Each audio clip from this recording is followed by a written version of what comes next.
Sino ang apostol na nag-deny ng 3 beses kay Jesus Christ? Peter. Peter is correct. Ang galing. Very good. Second question. What is the first commandment? Uh,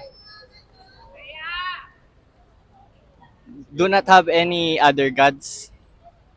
Yun ba? Tama. Okay. 2-0. Pastor ba to? Okay, last question. Ano ang last book sa Bible? Book of Revelations po. Very good. 3-0. Alright. Bible tsaka damit. Anong size mo? Large. Ano yan? Full book yan. Yung Living Translation. Thank you po. Ilan ang naging asawa ni King Solomon? Maui. Maui. Angeles. Taga saan ka po? Taga Imus, Cavite. Taga Cavite rin ako. Yes, where? Rosario. Taga... Cavite niya ka. Oo. Hindi. But, ano, Okay. but pa lang kami. Sige, so I'm gonna ask you 3 questions. Kapag sinagot mo, meron kang Bible at Jesus shirt. First question, nagbabasa ka ng Bible, te? Sometimes. Sometimes, okay. Sige, malalaman natin ngayon. Anong trabaho ni Jesus bago siya magsimulang mag-minister? Anong profession niya? Alam na nila. Oh. Ano ba? Final answer? Ano?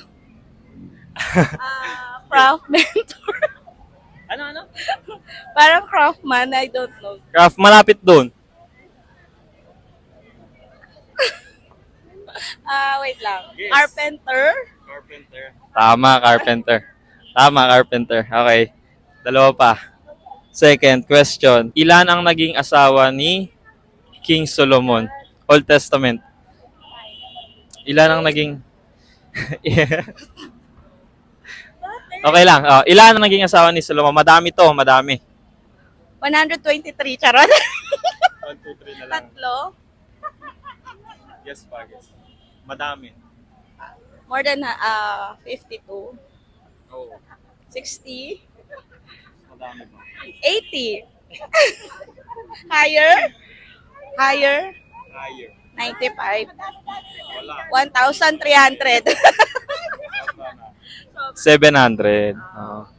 700 ang naging asawa niya. 300 yung naging babae niya. So, total ng 1,000.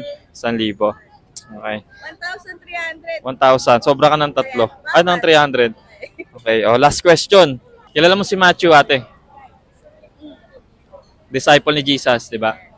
Anong trabaho niya bago siya maging disciple ni Jesus Christ? Trabaho ni Matthew.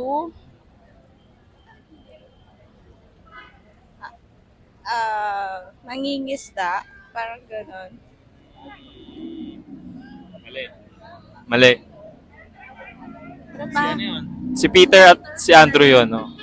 Anong trabaho niya?